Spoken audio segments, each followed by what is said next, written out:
Hi, friends. The world got you down. Don't be sad. Listen to $2 Late Fee with Zach and Dustin.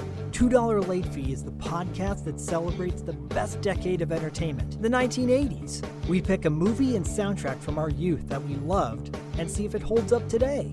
We also interview your favorite celebrities from that era.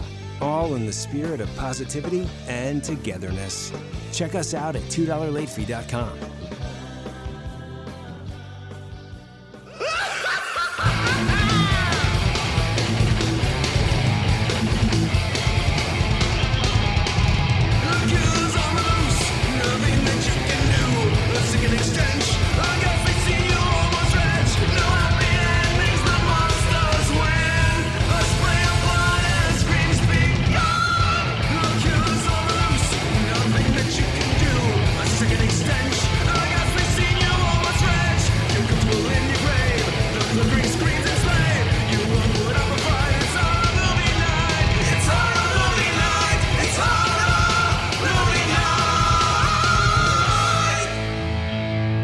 Everybody, and welcome to another episode of Horror Movie Night. This week, we are talking about Critters 4, a movie that I picked. Another Part 4 equals things in space type movie. Hell yeah. But I will always argue that Critters at least makes sense because their origins are from space. Are you trying to say that Hellraiser Bloodline does not make sense? Because I'm going to quit the show if you say that. That's basically what I'm saying. Sorry, we just offended Alan Smithy, so sorry. I watched the Blu-ray that I have of this because I got the Scream Factory Critters box set that had all 4 movies on a beautiful Blu-ray restoration, which also came with a making-of movie that has a bunch of really great interviews. It's like a 20-minute making-of Critters 4, and what I learned about this movie was that the Chiodos brothers are not very proud of it. What a shock. Apparently, the funding started to dry up real fast around this movie, and they were like, they had all these visions for like what would happen with these critters when they're like exposed to stuff in this outer space lab or whatever. And then it was just like, we were able to make about 2 baby crates, and that's about it. We didn't really get to do anything we wanted to do with this one. You know, Horror Movie Night is giving me a lot of firsts. This is my first Critters movie. Wait, first Critters at all? At all. Wow. At all. Like, I'm familiar. I know what they look like. It's mostly uphill from here. So. Well, I feel that. I feel that has to be true. It can't not be true. But like when those baby critters first arrive, I was like, oh no, are they going to be like that the whole time? Because I was like, that's not the critters that I remember at all. Luckily, we figure out that that's not the case. But yeah, this was my first Critters movie. That still is mind blowing to me. Just really, I don't know. It's kind of mind blowing to me too. I don't pride myself on anything in particular, but I think that I watched a fucking couple of movies here and there, and somehow Critters has just not been on my radar. Here's the thing with Kyle that blows my mind, though. Like, Kyle, I've talked to you about movies for going almost a decade now. Yeah. Like, I don't know how long ago you were promoting Phantasm, but it was that long ago. Pretty close, yeah. Yeah, so... Jesus Christ. No, it'll be 10 years. I would have gone into production in 2012, yeah. There you go. So, wow. Mind-blowing. You have had some of the most... Like, you and I have talked about some of the most deep-cut, like, obscure bullshit that I've ever had conversations with any other human where I'm like, I don't know any other person who knows that this movie exists. But then I also know that you've only seen like 3 of the Friday the 13th movies like ever in your life. Correct. Like, yeah. I have a very niche interest. Giallo, you've seen every single one of them. Fucking, I just got this Forgotten Giallo. I got this. No, right? I think you're right, because I'm not sure if I've seen anything past 4. I've seen New Nightmare and the remake, but I've not seen. You've seen the remake, Freddy's but you haven't seen Freddy's Dead. Yeah, that's ridiculous. I saw the remake in theaters. And man, I know that people fight about this movie all the time, but if there was ever a fucking movie that I had faith Kyle would fucking love as much as I do, it's Freddy's Dead. That movie is insane in all of the ways that Kyle likes a movie. I'll get there. I mean, he's only been on the show as a full-time host, like, for what? Like 3 months now? 4 months? Like 2-3 months? Yes. Yeah, so this give him continuing horror education that y'all are providing me is wonderful, and I'm honored. And I'm so happy that we got to watch Critters 4 all together. Yeah. The best part is that, like, we made him watch Moon Nocturna. Rocks. But what the hell? That is like a full wine bottle. What is that? I couldn't find anything proper from space but Moon Rocks from Oxbow. Guys, I couldn't find a beer, so I brought a bottle of wine. Fuck it, dude. I almost did for another movie. I almost couldn't find anything with a logo, but Bacardi has a logo that would have worked. And I was just like, oh, I got to figure out a fucking rum drink. I didn't. We're good. But So I've got some cool news for you. So you've seen all of Critters 4, but you've also seen the last 5 minutes of Critters 3 in this watch, because to save some budget, the opening scene is literally the closing scene from Critters 3, just repurposed. It reads that way too. That's the only one I haven't seen, and I was gonna message you guys and be like, "Do you think that I should like watch a Critter like Critters 3 and like really just get into it?" And no. After I watched Critters 4, I was like, "No, that's fine." Save Critters 3 for in like 2 or 3 years when I make us watch Critters 3. Yeah. Which is only noteworthy because it's Leonardo DiCaprio's first movie. Okay, so I have seen Critters 3. I don't remember anything from it, but I definitely have seen Critters 3 because I thought Critters 3 was Critters 1 when I first watched it. It's because I remember Leonardo DiCaprio. Maybe I haven't seen Critters 1. I don't know. The Critters movies are kind of insane. They follow the model of the Ghoulies movies very similarly, honestly you just need part 2. Yeah. Like part 1 sets up the characters, but it's kind of then part 2 is like they figured out the characters and they perfected everything, and then part 3 is like way too goofy, and then part 4 is just a mess. When does the Critters Ball come into play? 2.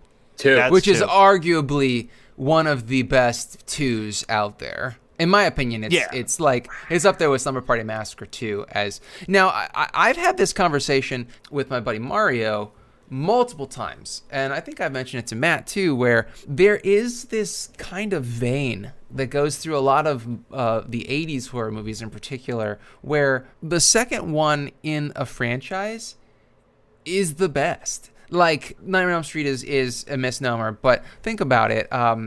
Or we could even expand to say that it's significantly better than 1. Because if we say that 2 is the best of the series, then we have to discount Friday the 13th. But if we just say that it's significantly better than the first one, we can add Friday the 13th to it. But Prom Night 2, Hello Mary Lou, is so much better than Prom Night. Critters 2, so much better than Critters. Slumber Party Massacre 2, so much better than Slumber Party Massacre. Ghoulies 2, there are a lot. And I feel like this show is pretty much my thesis to that. The whole thing is like this. Number 2 is always better. Oh, and Carrie 2, The Rage, Carrie 2. That's another one on my list. I can't say Fly 2 is better than The Fly, but it also has the same kind of silliness that you are going for with a sequel to a seminal work. Texas Chainsaw Massacre, same thing. TCM is much darker than TCM 2. Yeah, you get into even the greats like that, like you're saying. I mean, when you get in the Texas Chainsaw land, then there's people who argue Scream 2 is better. There are those people who appreciate that. Some people I don't think anybody likes Hellraiser 2 better, but they rank them very closely. You're right, there's a goofiness to part 2s that happens too. That is lighter, but you are still in that world. I feel like a good part 2 is kind of why I do argue that Dream Warriors is a perfect sequel, even though that's a part 3. It's a perfect sequel because it takes all of the stuff that's been established and just cranks it up a little bit more. That's all you really need to do with a horror sequel is you don't have to retread new ground. Dream Warriors even does add a little bit more to Freddy's mythos, which really not necessary at all, but right. It's there. But it's just hey, remember when you loved watching these weird nightmare sequences in that first movie, it's about to get fucking weirder because we don't have to explain any of this shit anymore. Mm-hmm. And it's like, same thing with ghoulies and critters. Like, we already did a full movie explaining what these critters are. Like, we're just going to let these critters fucking run wild on Easter. It is arguably the only Easter horror movie. All right, well, let's talk about part 4 for just a little bit. Oh, yeah, we might want to do that. We're singing praises of part 2s, but but we get into this. So I feel like there's two sides to this movie for me. There's the one side of the movie that is the tractor beam CGI, where it's just like, holy shit, this movie had no budget whatsoever. Do you know what that was? Because that's old footage, right? That's footage They're from like Android 1982, because they were running out of money. And then Critters 2 has interspliced a scene at the end of Ugg's ship. I didn't notice it, but I noticed very obviously that. So this came out in 1990 or 88. What is it? 92. Because they were cranking these out every other year for 8 years. So this was like... Yeah. Since it was the fourth one, like it had been 8 years since the first one, but it's very obvious when they're using 10-year-old CGI, interspersed with. Now, I don't think that the special effects are great in this movie, but there's some fun stuff to be had. I don't think this movie is that bad. I really don't.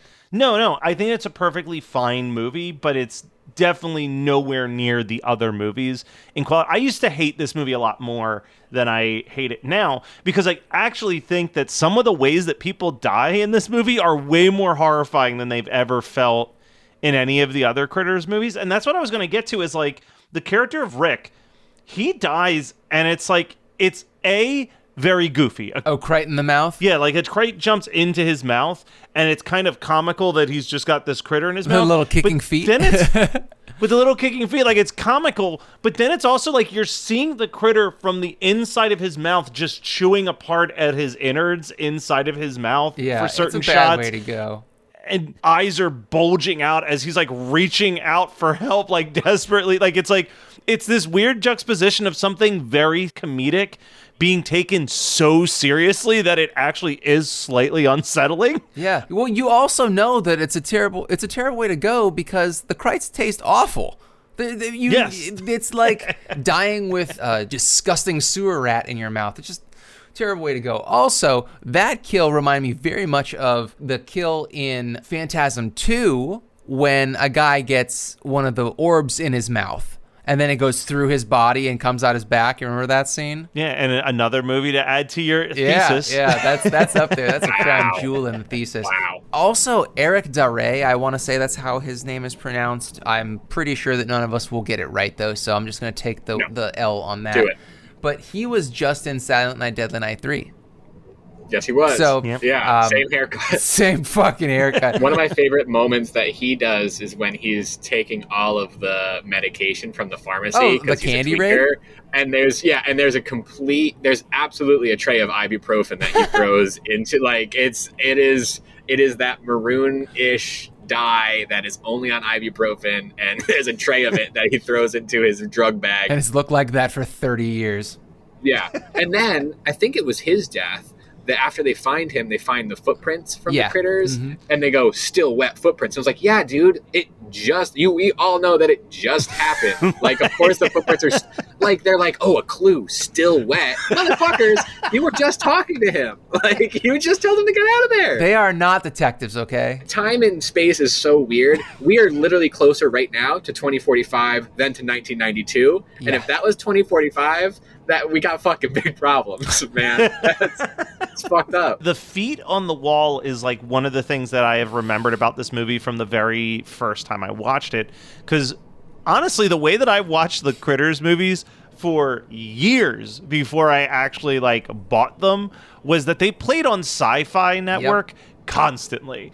And there'd be like Critters Week, where it'd be a different Critters movie every night. But there are only 4. They're not going to waste a Friday slot on a Critters movie. Wait, no, it's sci-fi. They're going to waste the slot on anything, all right? Well, we certainly can't interrupt the fucking Friday night Twilight Zone marathon, so the movies have got to be 4-parters Monday through Thursday. Fair, I remember watching this on TV, and like the Critters movies, for the most part, you got some boobs in part 2, but all things considered, like, probably a great call for something like Sci-Fi, because I don't think there's that much editing that needs to be put into getting this to No. be television ready. Yeah, not like you doing the entire Friday the 13th series. But yeah, so like I think that scene always stuck in my memory. I always remembered them walking into the room with all the feet marks everywhere. And that was like, for the longest time, I was like, that's the only death in this movie. That's all I remembered. Then I was watching, I'm like, man, a lot of fucking people die in this movie, and I did not remember any of them. Well, and we're really missing out on two really big things here.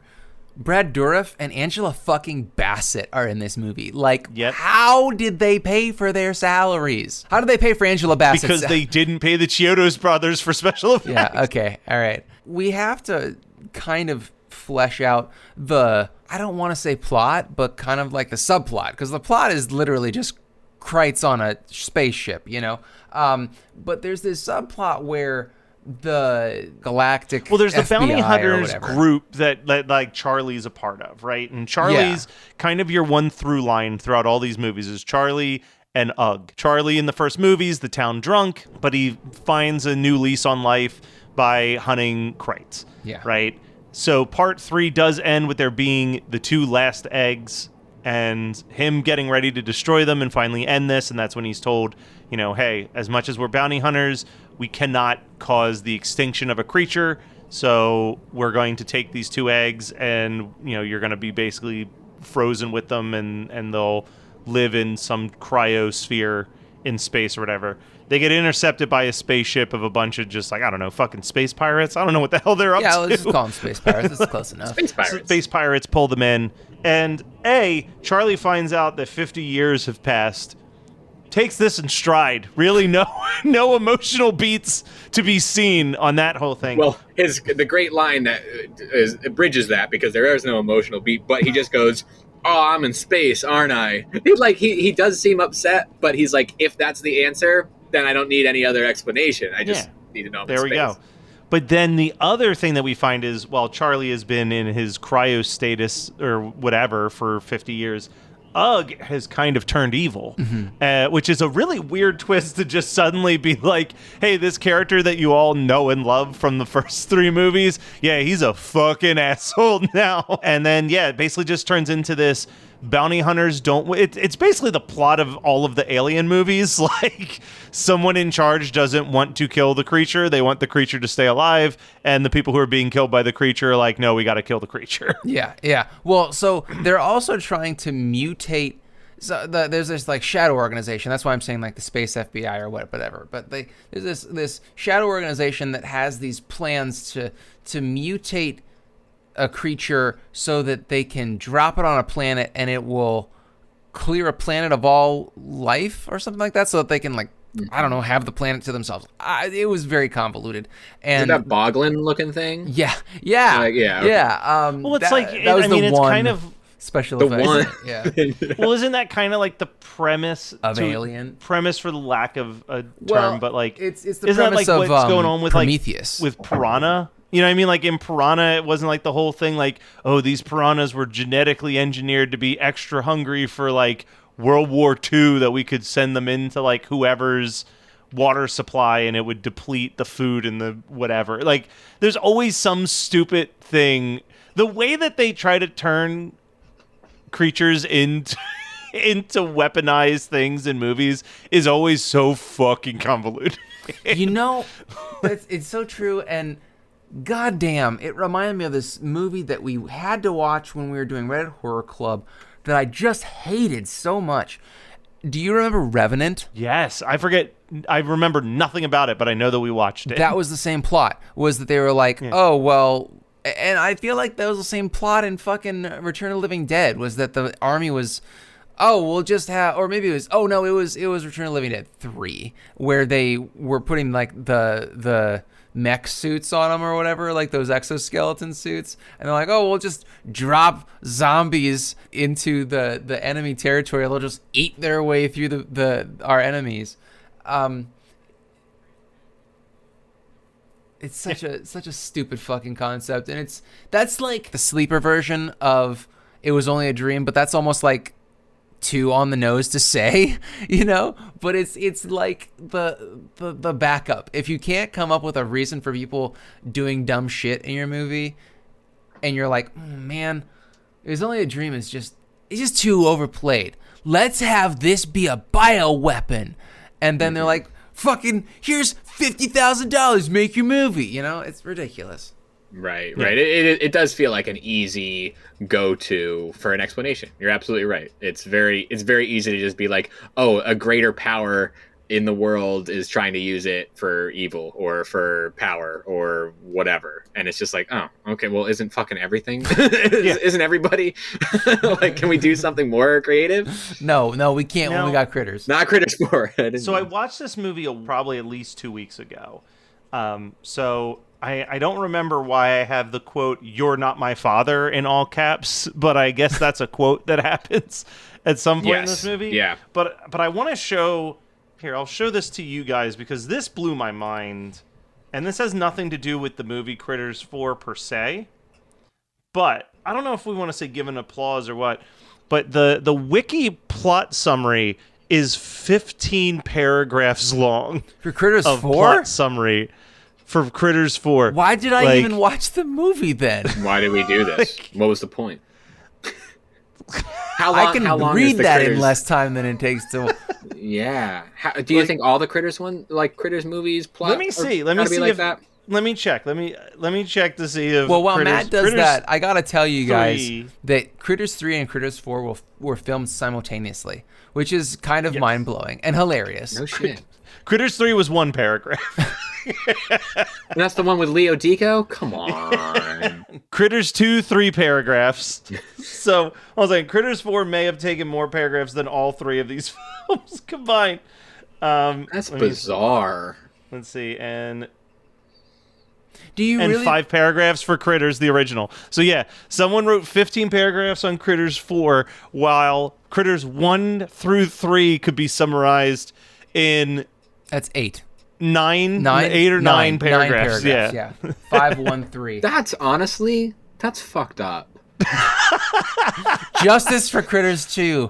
New hashtag that can only be explained by somebody who is similar to me but not me, who's like, sure, man, loves Critters 4, has been so sick of people shitting on Critters 4 that they're like, God damn it, this movie's a masterpiece, and I'm going to make sure that the plot outline on Wiki is so detailed that nobody could point any flaws in this premise. Is that why you showed us, Matt? Are you just really proud? I put a lot of work into this page, guys. No, I only know that it was 15 paragraphs because, I used it a couple times to keep track of what was happening.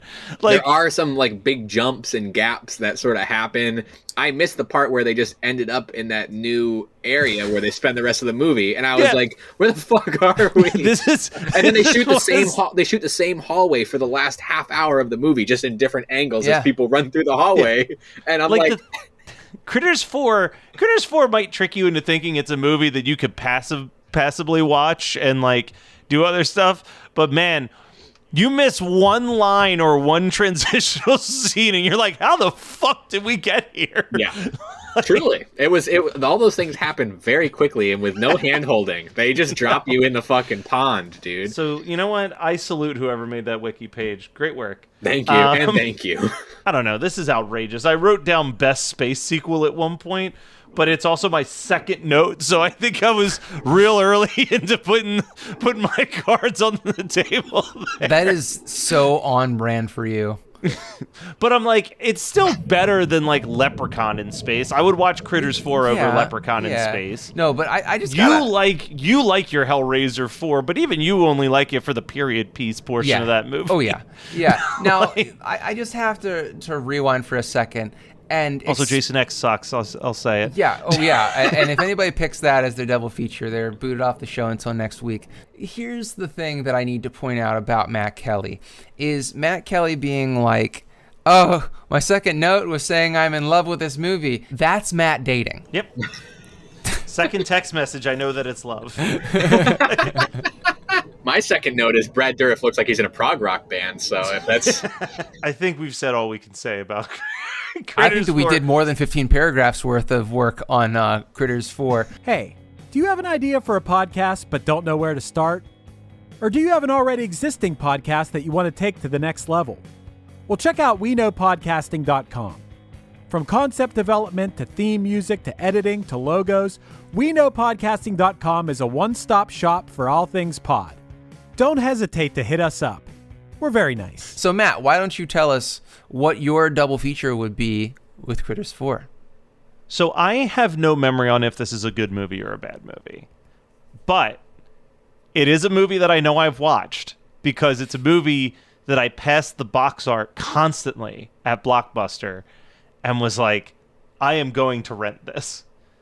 And I know nothing else about it. Like, I know I watched it, can't remember anything else. It was a movie called Within the Rock. That's what I'm going to match it up with. It's just another space movie. They basically find a monster inside of, like, a meteorite, and it just starts wreaking havoc on a spaceship. I'm going to go Creepazoids. Ooh. I think that it's it's still really bad, but it's still a fun, and if I remember correctly, like, does take place in space, but it's much more serious. When I say more fun, I mean more fun to watch. The tone of the film is much more serious. Oh, that one. Yeah. Yeah. And I think that where Critters 4 didn't do it for me was that it was trying to be funny but was completely unfunny, and then was really tame in a lot of ways. And I just think Creepazoids, I want somebody to take the shit way too seriously, and that I can have more fun with it. Like, if there's more, like, if there's too much, like, tongue-in-cheek shit, and it's Critters 4, so, like, they have, like, you know, a lead up and a story and a baseline, but it was also my first viewing of any Critters thing, and it just fell flat for me. Not that Creepazoids is going to be that much better, but I want something tonally completely different, but visually similar. I was like, which movie is Creepazoids? And so I Googled it, and apparently, so that movie came out in 1987, starring Linnea Quigley, and just 10 years later, they remade it as Hybrid in 1997. So maybe you could triple feature. If I was being real smarmy,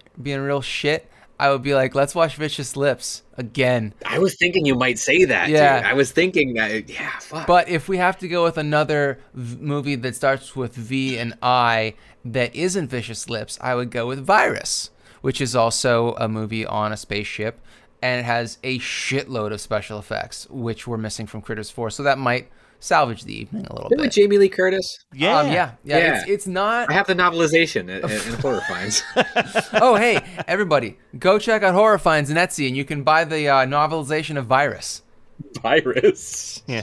Don't all purchase it at once. Yeah, I only have the one copy. Yeah, first come, first serve situation. I upcharge. Use the coupon code HNN Podcast and you'll get charged $10 extra. So, Matt, time for a What Did We Watch? So, I checked out this movie the day that it was added to Netflix. I put it on my watch list. I've talked about this before. Like, I have stuff on my watch list, and they kind of fall into the buckets of, like, stuff that I want to really pay attention to. So I need to save them for, like, when I don't have any work going on, and then, like, nonsense background noise while I'm doing other shit. And this was firmly in the, like, I want to dedicate time to this one. So it took me almost 2 months to finally sit down and watch it. But it's actually a really cute movie called Mixtape. Came out last year. It dropped on Netflix in December or, like, late November. And it takes place in the 90s. I want to say it's like 1997 or 98. But it's this little girl. Her parents died in a car crash when she was young. And she lives with her grandmother.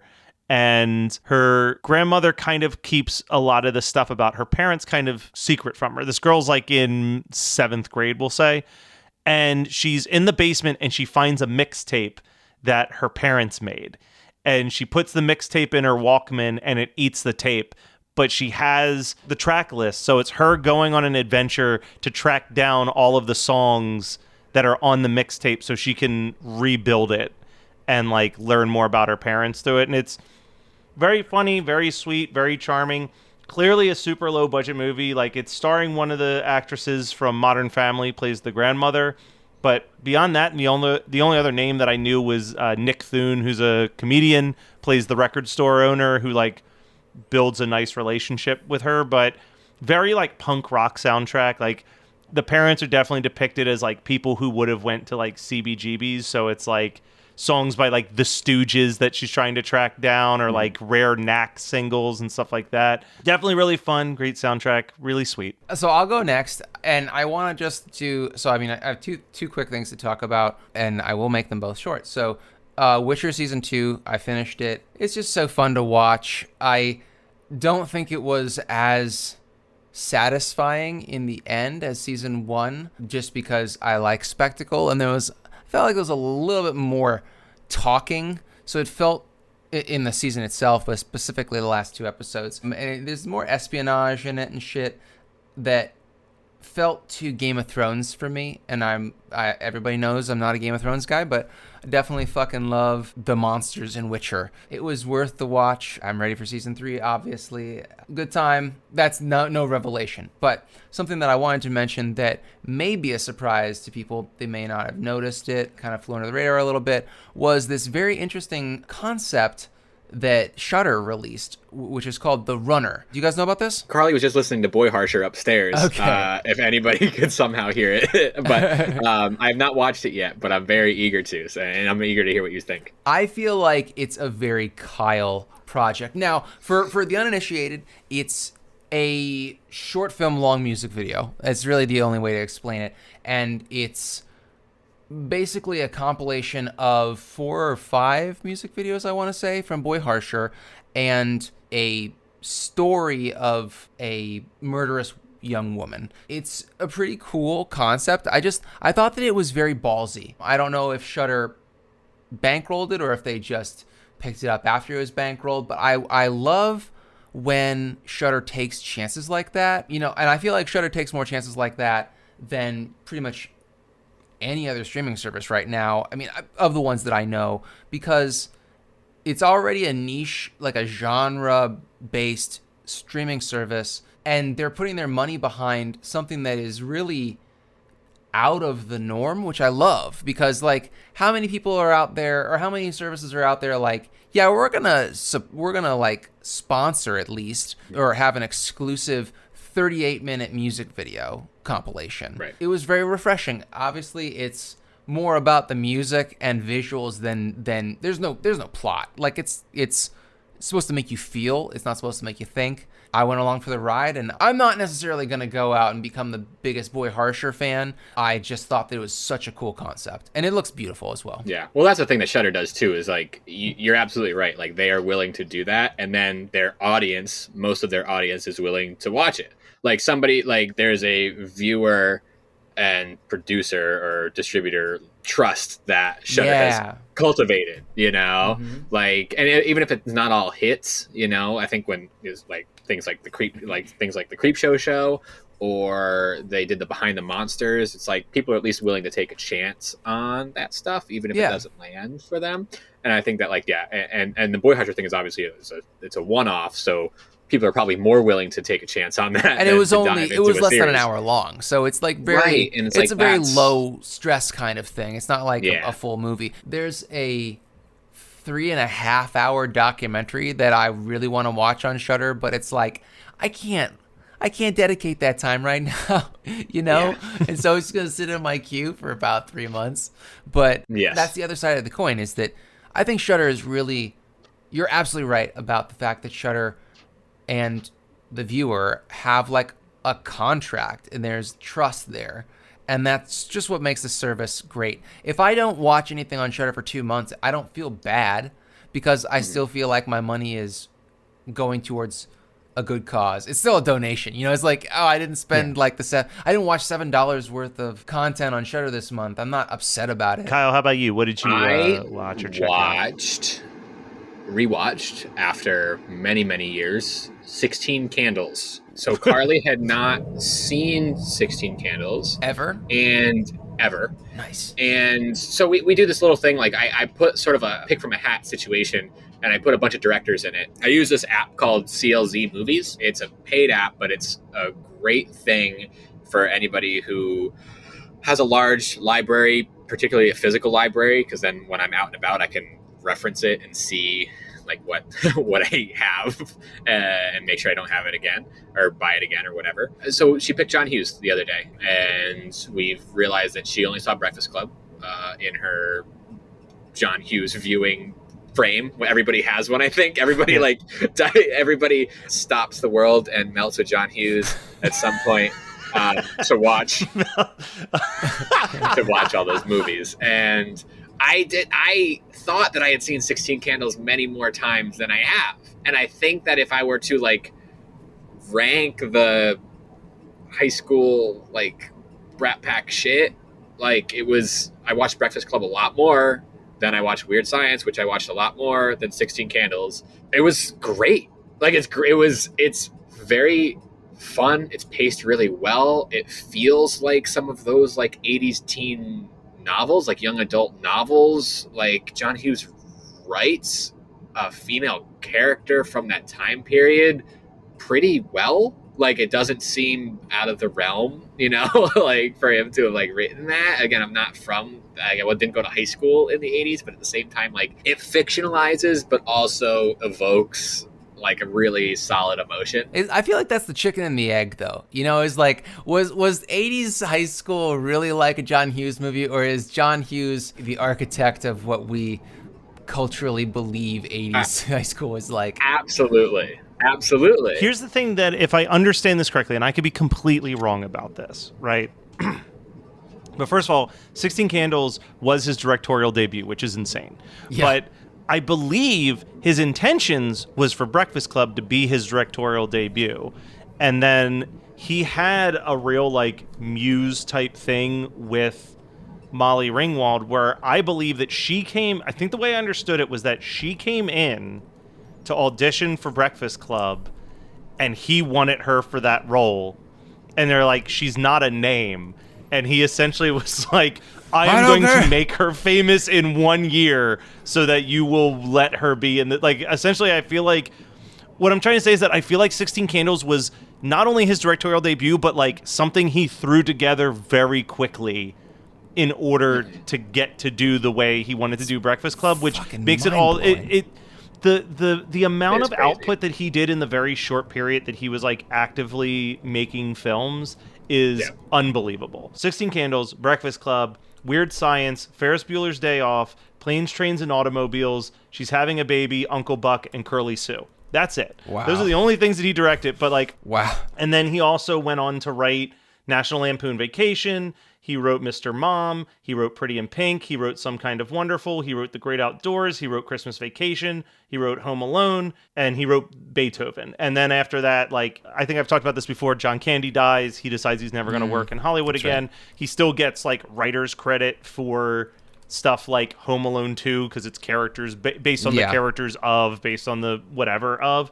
But really, the only other stuff that he did was like, he apparently came up with the storyline for Made in Manhattan and Drillbit Taylor. Such a brilliant mind. If you ever get a chance to read the book about him, Don't You Forget About Me. It's just literally a collection of essays that different filmmakers wrote about his influence on their filmmaking. And it's got like an essay from Molly Ringwald in there. Like it's very touching. And it really does seem like, in a time where you could have a filmmaker who's in his 30s and 40s making a lot of teen-centric films that could get into like some really gnarly backstories, like every actor who worked with him just kind of said like he just wanted to get it as close to right as possible. Like he didn't want it to be an adult's version of adolescence. He wanted it to be adolescents' versions of adolescence, so he would like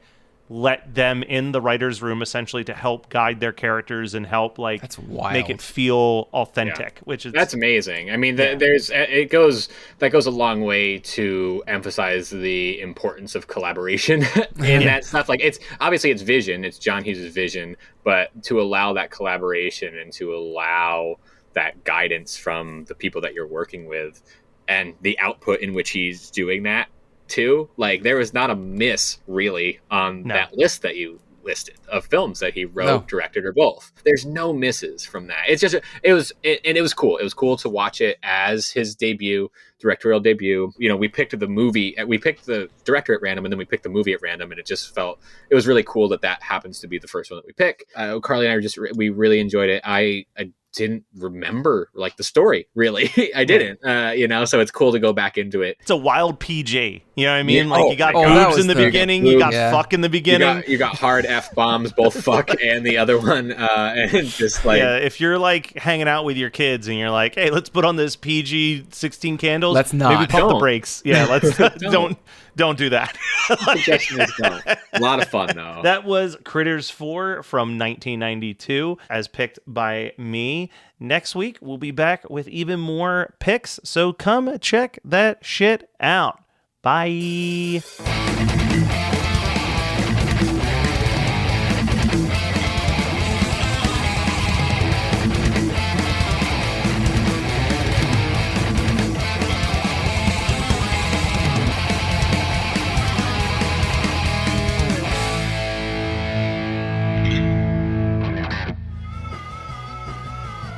You're listening to the Geekscape Network.